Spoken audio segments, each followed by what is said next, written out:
시간 주시는 하나님의 말씀은 마가복음 11장 27절에서 33절까지 말씀입니다. 마가복음 11장 27절에서 33절까지 말씀을 교독하도록 하겠습니다.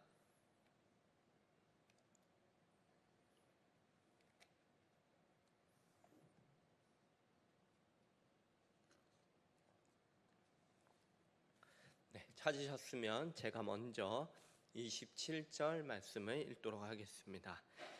그들이 다시 예루살렘에 들어가니라. 예수께서 성전에 거니실 때에 대제사장들과 서기관들과 장로들이 나와 이르되 무슨 권위로 이런 일을 하였느냐? 누가 이런 할 권위를 주었느냐? 예수께서 이르시되 나도 한 말을 너희에게 물으리니 대답하라. 그리하면 나도 무슨 권위로 이런 일을 하는지 이르리라. 요한의 세례가 내게 대답하라. 그들이 서로 의논하여 이르되 만일 하늘로부터라 하면 어찌하여 그를 믿지 아니하였느냐 할 것이니 그러면 할까 하였으나 모든 사람이 요한을 참 선지자로 여기므로 그들이 백성을 두려워하는지라. 같이 읽겠습니다. 이에 예수께서 대답하여 이르시되 우리가 알지 못하노라 하니 예수께서 이르시되 나도 무슨 권위로 이런 일을 하는지 너희에게 이르지 아니하리라 하시니라. 아멘. 할렐루야. 아멘. 이 시간 말씀과 기도로 은혜 받는 시간이 되기 원합니다. 예수님께서는요, 이제 제자들과 다시 또 예루살렘으로 들어가세요. 그리고 예루살렘 성전 안까지 들어가셔서 지금 거닐고 계셨습니다. 근데 여러분 생각해 보면 바로 하루 전날에 아주 큰 소동이 일어났었죠. 그렇지 않습니까? 바로 우리가 성전 청결이다라고 알려져 있고 또 알고 있는 그 성전 심판 사건이 바로 하루 전날에 있었던 것이죠. 마가복음 11장 15절에서 17절만 다시 한번 보면 이렇습니다. 그들이 예루살렘에 들어가니라. 예수께서 성전에 들어가사 성전 안에서 매매하는 자들을 내쫓으시며 돈 바꾸는 자들의 상과 비둘기 파는 자들의 의자를 둘러 엎으시며 아무나 물건을 가지고 성전 안으로 지나다님을 허락하지 아니하시고 이에 가르쳐 이르시되 기록된 바 내 집은 만민이 기도하는 집이라 칭함을 받으리라고 하지 아니하였느냐? 너희는 강도의 소굴을 만들었도다 하시매. 성전은요, 우리가 보신 말씀처럼 이제 시장하고 별 다를 게 없었어요. 성전에서는 이제 황제가 새겨진 돈을 쓸 수 없었거든요. 그래서 이제 그 돈을 환전을 해주면서 폭리를 취했습니다. 또 제사를 드리는 그 편의를 위해서 비둘기 같은 재물을 판매하면서도 폭리를 취했어요. 비둘기는 사실 가난한 자들을 위한 재물이거든요. 근데 그것조차도 폭리를 얻어가면서 그렇게 팔았던 것이죠. 상인들은 빠르게 예루살렘을 통과하고자 이제 성전을 가로질러 갔는데 그거를 허락해주고 이제 통행세도 받았습니다. 예수님께서는 이제 매매하는 자들을 내쫓고 돈 바꾸는 자들의 상 그리고 비둘기 파는 자들의 그 상을 다 둘러 엎어 버리시죠. 그리고 이 성전을 통과해 지나가려는 그 상인들을 막으셨어요. 여기저기서 뭐 큰 소리들이 나지 않았겠어요? 동전 굴러가는 소리들이 나고 뭐 비둘기 날아가는 소리 그리고 뭐 짐승 우는 소리들 아주 난리가 아니었겠죠. 예수님께서는 이처럼 강도의 소굴이 되어버린 그 성전에 대해서 이제 심판을 내리셨습니다. 그리고 이거를 아주 불쾌하게 바라보고 있던 사람이 있었어요. 그게 누구냐면 대제사장과 서기관과 장로들이죠. 이 사람들은 예수님을 끝까지 거부하고 배척했던 아주 대표적인 인물입니다. 심지어는 더 나아가서 이제 예수님을 죽일 그 방도까지 꾀했던 인물이지요. 성전을 다 뒤집고요. 그리고 이제 심판을 선언하셨던 그 예수님이 다시 그 다음날 성전에 나타나신 거예요. 그러니까 이 사람들이 다 몰려 나와 가지고 이제 예수님께 나와서 따져 묻는 장면입니다. 무엇을 가지고 예수님께 따져 물었는지 한번 11장 28절을 한번 보시겠습니다. 28절 말씀 볼게요. 이르되 무슨 권위로 이런 일을 하느냐? 누가 이런 일을 할 권위를 주었느냐? 대제사장을 비롯한 이 사람들은요, 예수님을 따져 묻는 그 근거로서 뭐냐면 이제 권위가 없다라는 것을 지적하는 거예요. 그러니까 쉽게 얘기하면은 이제 요즘 말로 네가 뭐 대기라도 하냐, 그런 식으로 지금 예수님께 지적을 하고 있는 거예요. 대제사장을 비롯한 이 사람들은요, 이제 어떤 사람들이냐면은 그 사내들인 공회가 있는데 거기 구성원들이었습니다. 이 사내들인이라는 거는 이제 당시에 최고의 종교 재판소였어요. 또는 이제 그곳이 사법기구의 역할도 했었습니다. 그 사내들인에서 사형 판결도 하고 어떤 중요한 결정들도 했었어요. 예수님께서 잡히시고 신문 받으시고 사형 판결을 언도받은 것이 바로 이 사내들인 공회의입니다. 사내들인은 이처럼 최고의 권위 있는 기관이에요. 우리가 여기서 보고 있는 대제사장, 서기관, 장로들, 이 사람들이 다 사내들인 공회의 구성원이었던 거예요. 그런데 이제 이들이 보기에는 예수님은요, 뭐 사내들인 공회원도 아니었어요. 그러니까 네가 뭔데, 사내들인 공회원도 아닌데 뭔데 이렇게 나와가지고 예전에 어떤 일을 했죠? 뭐 죄를 사한다든지 아니면은 이번에는 성전을 심판한다든지 네가 뭔 권위가 있어서 사내들인 공회원도 아니면서 그렇게 하느냐 하고 따져 묻는 그런 장면입니다. 이 사람들은요, 이제 자신들의 기득권이 흔들린다고 생각을 했어요. 예수님의 이제 영향력이 커지면 커질수록 자신들의 그 자리가 흔들린다고 생각을 했습니다. 그래서 예수님을 자신의 권력과 기득권을 무너뜨리려고 하는 그런 위협적인 존재로서 받아들였어요. 당시 성전은 누가 관리했을까요? 성전은요, 이제 대제사장이 관리를 했습니다. 근데 이 대제사장이 이제 서기관 그리고 장로 게다가 더 나아가 가지고 이제 헤롯 정부까지 이렇게 결탁을 했었습니다. 이들은요, 이제 성전에서 취하는 그 폭리들을 통해서 많은 이윤들을 얻었었던 거예요. 성전은 그저 이제 자신들의 기득권을 누리는 그런 장소였었어요. 그런데 이제 예수님이 성전을 심판하심으로 인해서 이제 여기서 얻는 이익이나 돈 같은 거에 이제 지장이 생기게 된 거죠. 그래서 이제 이들이 예수님이 다시 나타나시니까 누가 이런 권위를 줬냐? 네가 무슨 권위로 이런 일들을 하고 있느냐? 하고 거세게 따져 묻고 있는 겁니다. 예수님은 이 질문에 대해서요, 바로 답변을 안 하세요. 바로 즉답을 하지 않으시고 오히려 반대로 되묻고 계시는 것을 우리가 볼 수 있습니다. 예수님 반대로 뭐라고 물어보셨는지 한번 29절 30절 보실까요? 29절과 30절. 예수께서 이르시되 나도 한 말을 너희에게 물으리니 대답하라.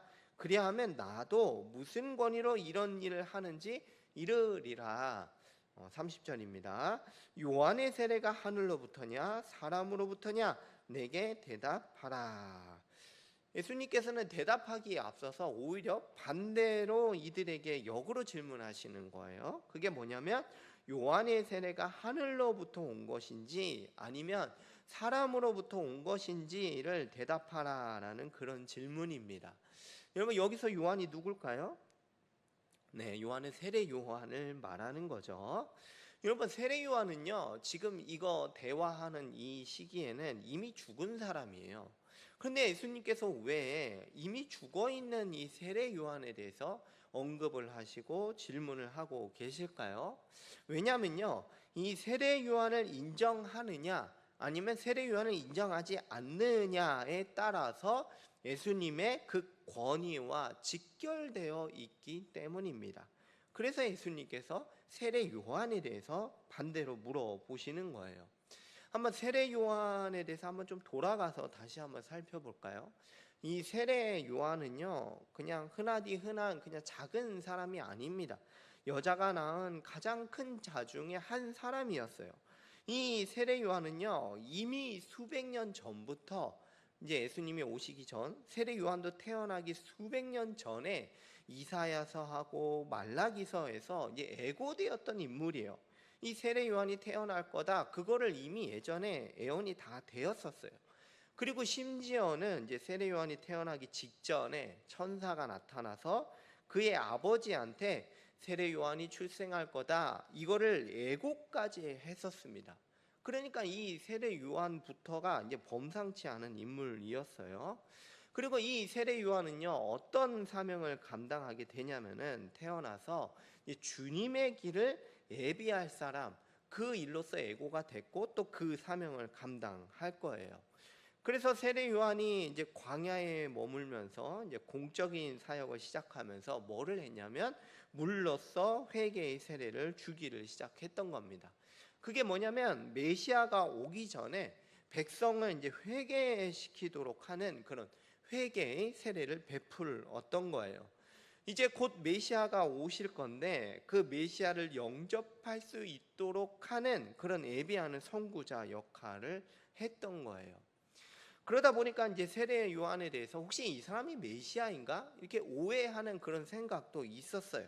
그래서 세례 요한은 결단코 내가 메시아가 아니다, 나는 그리스도가 아닙니다 라는 것을 강조하고 분명하게 했습니다. 그리고 이어서 세례 요한은 뭐라고 했냐면, 자신이 아니고 메시아는 이제 곧 있으면 오실 이 예수님이야말로 메시아이시다라는 것을 증언했었습니다. 요한복음 1장 20절과 29절을 한번 보시면 이렇게 되어 있습니다. 요한이 드러내어 말하고 숨기지 아니하니, 이제 숨기지 않았습니다. 드러내어 하는 말이 나는 그리스도가 아니라 한데, 그리고 한 말이 요한이 이렇게 증언을 했어요. 29절입니다.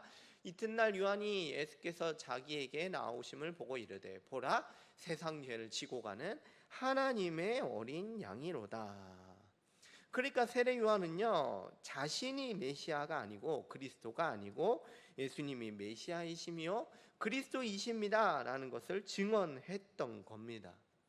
그렇기 때문에 대제사장을 비롯한 이 사람들이 만약에 요한의 세례를 하늘로부터 왔다라는 걸 인정하게 된다면, 예수님이 하늘로부터 권위를 받은 그 메시아이십니다 라는 것을 인정하는 게 되는 거예요.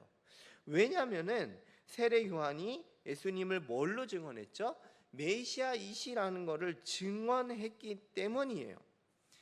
하나님이 보내셨고 이제 주의 길을 예비한 선지자로서 그 세례 요한을 인정하게 된다면, 세례 요한이 증언했던 예수님이야말로 메시아이시고 하나님으로부터 권위를 받은 분이다 라는 것을 인정하게 되는 거예요. 그러니까 이 세례 요한과 예수님의 권위하고 아주 밀접한 관계가 있게 되는 거죠. 그러면은 이제 반대로 이제 대제사장을 비롯해서 이들이 세례 요한을 인정하지 않으면 어떻게 되는 거냐? 만약에 그렇게 된다면, 물론 이제 대제사장들 그리고 나머지 사람들은 이제 세례 요한을 인정하고 싶어 하지 않았어요. 하지만 만약에 인정하지 않게 된다면, 모든 사람들이 세례 요한을 하나님의 선지자로 여기고 있었다는 사실이에요. 그러니까 이제 대제사장이 세례 요한을 하나님의 선지자로 인정하지 않는다면은, 세례 요한을 인정하는 이 모든 사람들이 가만히 있지 않을 거라는 거예요. 이 사람들이 어떻게 할까요? 심지어는 대제사장에게 돌을 던질 수도 있습니다. 이들은 오늘 말씀처럼 백성들을 두려워했던 거예요. 결국에는 대제사장과 이 서기관과 장로들은 딜레마에 빠지게 된 거예요. 세례 요한을 하나님의 선지자다라고 인정해 버리면 어떻게 되죠? 세례 요한이 증언했던 메시아가 바로 이 예수님이다, 예수님이 하늘로부터 가지고 오신 권위가 계시다라는 것을 인정하게 돼버리는 거고, 그러면 반대로 세례 요한을 인정하지 않게 된다면 세례 요한을 하나님의 선지자로 믿고 있는 그 백성들이 가만히 있지 않을 겁니다. 결국에는 이 대제사장은 이러지도 못하고 저러지도 못하게 되는 그런 상황이 되어버리게 된 거예요. 그래서 이제 31절부터 33절이 이런 맥락에서 나온 말씀입니다. 한번 보시겠습니다. 31절, 그들이 서로 의논하여 이르되 만일 하늘로부터라 하면 어찌하여 그를 믿지 아니하였느냐 할 것이니 그러면 사람으로부터라 할까 하였으나 모든 사람이 요한을 참 선지자로 여기므로 그들이 백성을 두려워하는지라. 이에 예수께서 대답하여 이르되 우리가 알지 못하노라 하니 예수께서 이르시되 나도 무슨 권위로 이런 일을 하는지 너에게 이르지 아니하리라 하시니라. 이처럼 대제사장하고 무리들은요 이제 답변하는 거를 이제 회피하고 끝내고 말죠. 예수님께 그렇게 막 거세게 따져 묻던 이 무리들이 예수님이 역으로 질문을 하니까 아무런 대답도 하지를 못해요. 예수님도 자신이 무슨 권위로 이런 일을 하시는지를 말씀하지 않으십니다. 사랑하는 성도 여러분, 예수님은 누구신가요?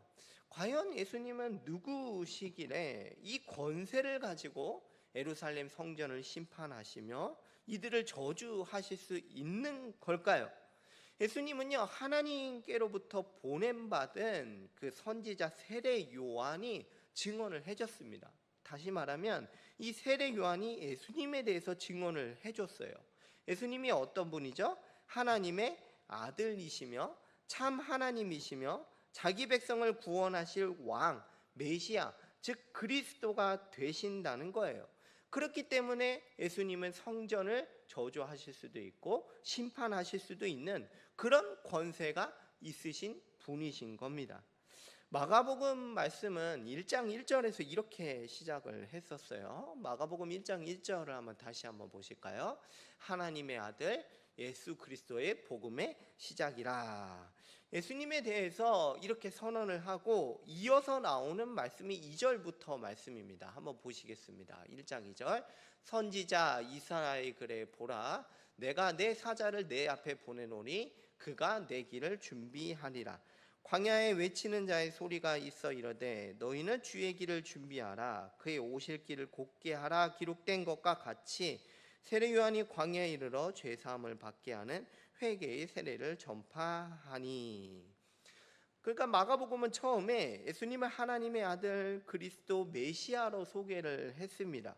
그리고 이어서 바로 나온 게 뭐냐면 그분의 오실 길을 예비할 자로서 세례 요한을 등장시키고 있다는 거예요.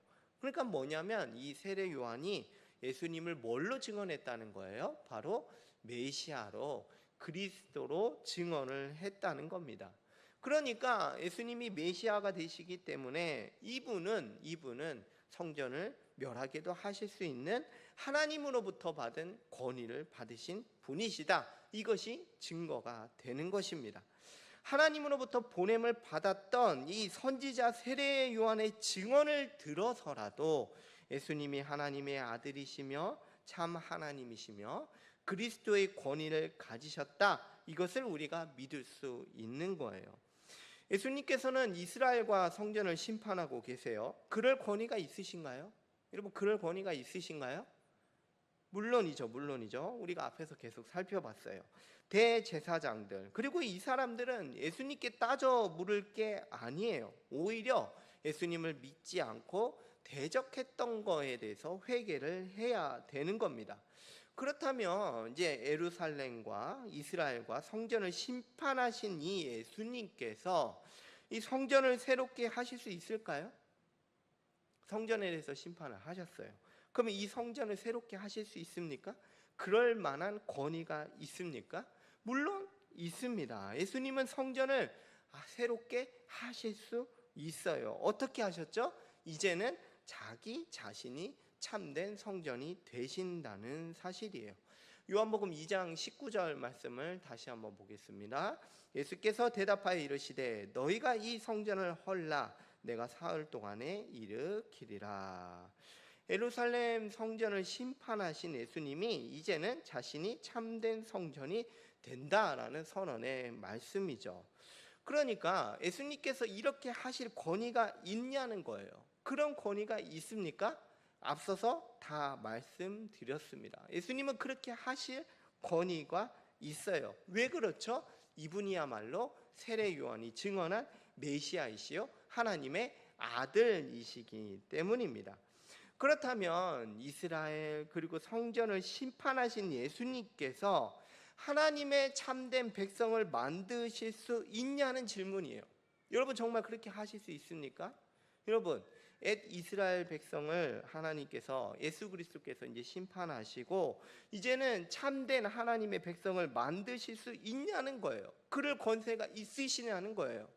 물론입니다. 그런 권세가 있으세요. 우리가 이제는 참된 하나님의 백성이요 참 이스라엘 사람인 거예요. 권위를 가지신 이 예수님께서 교회를 창설해 내신 겁니다. 교회는요 하나님의 참된 백성입니다. 사랑하는 성도 여러분, 당시의 그리스도인들은요 이제 유대인들에게 끊임없이 부정을 당했어요. 왜 부정을 당했냐? 니들이 뭔데 하나님의 백성이냐 이거예요. 그 이방인들도 있고 그렇지 않습니까? 유대인들은 이 이방인들과 이 사람들에게, 그리스도인들에게 니들이 뭔데 하나님의 백성이냐 이거예요. 예수님 믿는 사람들, 이 이방인들을 아주 이단 취급을 했던 거죠. 만약에 예수님이 신적 권위가 없는 분이라면 어떻게 되는 거죠? 여러분 예수님의 권위가 없다고 해봅시다. 그러면 어떻게 되는 거예요? 성전에서 하셨던 그 모든 거는 그냥 난동에 불과하게 된 거예요. 예수님을 믿고 따르는 그리스도인들은 어떻게 되는 거죠? 권위가 없으시다면 우리는 그저 다 가짜가 되는 겁니다. 하나님의 백성이 아니게 되는 겁니다. 오늘 본문의 질문은 이렇습니다. 예수님이 하시는 이 일이 과연 정당한가? 그의 권위가 과연 정당한가? 과연 그분이 세우시는 예수 그리스도 자신이 참된 성전이 되시는가? 과연 우리가 예수 그리스도를 믿는 우리가 하나님의 참 백성이 되는가? 그 권위가 있는가? 이 질문입니다. 그 질문의 대답은 맞습니다. 당연합니다. 예수님이야말로 세례 요한이 증언한 메시아가 되시기 때문입니다. 세례 요한의 증언을 들어서라도 그렇다라고 확신할 수가 있는 거예요. 우리가 이제는 하나님의 참된 백성이 되고 참 성전이 되시는 예수님 안에서 하나님께 나아갈 수 있게 된 거예요. 우리의 예배를 이제는 받으실 수 있게 된 겁니다. 하나님께 예수님의 이름으로 기도할 때 그분께서 들으시고 응답할 수 있게 된 겁니다. 오늘 말씀은요 예수님을 끝까지 믿지 않고 거절하는 자에게 주는 마지막 기회이기도 했어요. 이들은 하나님이 보냈던 그 선지자 세례 요한의 증언을 들어서라도 회개하고 예수님을 믿었어야만 했습니다. 사랑하는 성도 여러분, 예수 그리스도를 믿으십시오. 예수님이 하나님의 아들이시며 그리스도가 되신다는 것을 믿으십시오. 그분이 참 성전이 되시고 우리를 그의 백성이 되게 하시는 그런 권한이 있으신 예수 그리스도를 믿으십시오. 세례 요한의 증언을 통해서라도 그분을 굳게 믿으시는 모든 성도님들이 되시기를 바라겠습니다.